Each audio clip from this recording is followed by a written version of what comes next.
Kwaima muchatauri kuti Heathrow communicate nema WhatsApp messages. We thought kuti zvinoya zviri emails. Maititi vatumirwa WhatsApp message vachiudzwa kuti gudzu ravo radhilivhiwa ku UK address. Zvinhu zvakanga zvatogwa zviya necustoms or neimmigrations yavapa zvinhu zvavo back. Ukabva kutoita kuti akanganwa kakumhoresana nyaya dzacho dzinenge dzichiita kupisa. Dundu raita kuzvimba nemakuva. Imika chizviregai. Saka vanyora ivo maititi vakati God works in mysterious ways, guys. My products and t-shirt zvaiva zvabatwa nekuti I was supposed to pay £850 and have them returned to me have been delivered to my UK address free of charge. All the lies about bleach creams zvashaya basa, guys. Zvinhu zvangu zvatariswa zvariliswa for free. No hydroquinone, no harmful creams. Hazvina kuraswa, guys. I'm legit. Anyway, I'm now regretting kuti dai ndakasiya ese ipapo. My dear clients, deliveries start tomorrow. Just pray kuti your package is not in the bags I returned with. Saka message yacho yauya iri WhatsApp patumirwa tubeke turipo tumapikicha ndobva paisiwa message yakanzi dear passenger, please see the above pictures and advise if these bags belong to you. Thank you.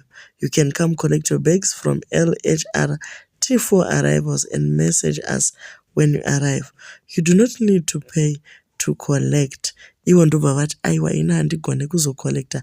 Ndobva vaisa UK address iya ndo kwazondosiwa zviro zviya. Vanhu veHeathrow vari pamberi. Isusu katiri vekuAfrica kuti nozive. Heathrow iri pamberi, guys. Yaane WhatsApp line yamunogona kucommunicate navo. Kana iwe usingagoni kuya kuzotora turo twako, vanobva vati doti paadhiresi vobva vatumira macourier, guys, nezvinhu zvako. Zvinodadisa zvakanaka. Toka kuenda kuma first world countries asika haisiri iyo nyaya.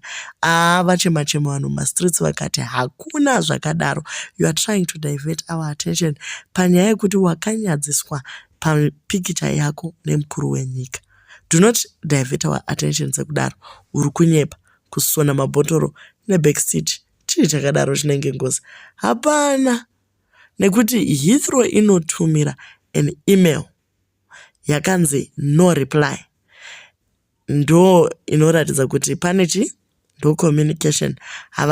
Vangazotumira munhu wese personal messages vachidaro. Vachikorira munhu wese. You are just trying to lie to us. Sisi va Madam Boss, the Queen of Peace, vanyora vakati hakuzi kubeira kwamunoti mabhegi angu ndiwo akasungwa nekajira katsvuku. Munoshanda reference number kuno mainana. Besi razviramba. Denial inorapwa nei, guys. Tibatsire umwe wenu. I'm beginning to love her now.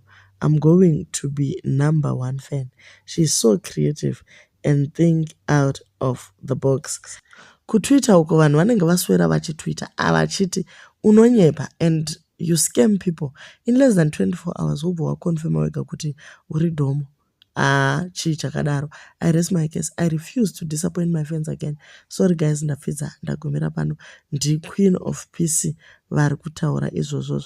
Vari kuti izvoni nema dzako tadziona.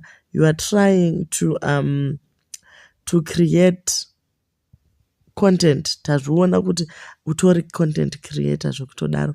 Zvokuti you can even lie and believe your own lie. Wopedza ipapo wobva wambogenerator tumwe tumessage tokudaro. Kana kuti vari kutoskemiwa maititi. Ndo matauriro ari kuitwa nana Queen of Peace pamwe chete nana Patricia Jack vachiti amai mwana zvanyanyisa chizviregai kani.